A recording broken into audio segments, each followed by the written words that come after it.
Of all the furniture to be built for the tabernacle, only 3 had to be miksha, hammered out of a single piece of metal. And 2 of them are discussed in this week's portion, Behalotcha, the menorah and the trumpets. The trumpets, the chatzotrot, were made of pure silver, and they were used when Moshe wished to summon the people together.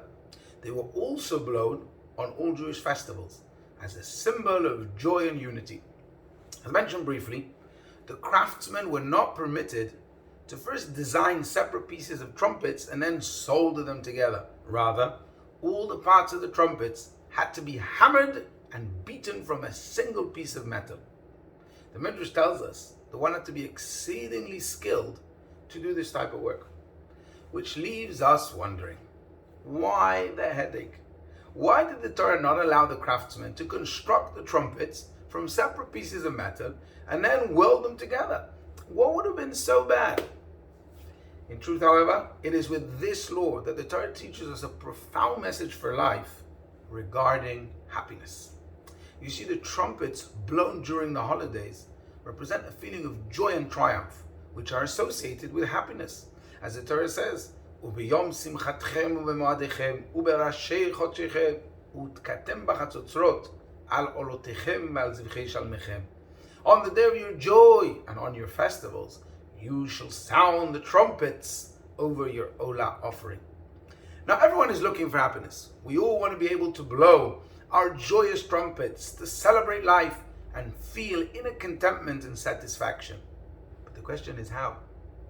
The Torah intimates to us that the secret to happiness is that you are made of one piece, miksha. Why are so many of us unhappy? Because we do not know who we are.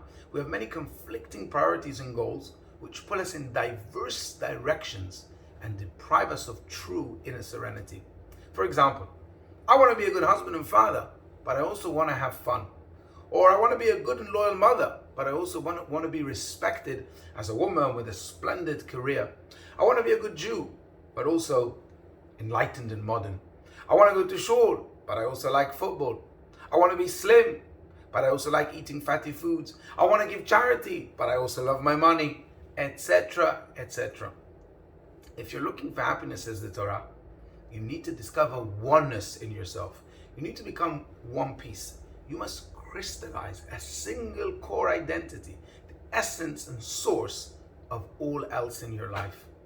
And what is this core? What is this identity? The Talmud tells us, Ani nivreti leshamesh et koni. I have been created to serve my master. And everything we do has to be permeated with this feeling in the background. To explain, in our society, there are 3 things that usually define human dignity: money, fame, and status. If you have all or at least some of these things, people will say you're a dignified person. But these are all external layers, and many people will never have it. And even if they do, they might lose it. Thus, the Torah teaches us that we need to have an epicenter, an inner, unshakable core that cannot go down with the fluctuations and vicissitudes of life. This core is made up not of many pieces, money, vocation, houses, holidays, etc., but rather of our moral integrity, our connectedness to God.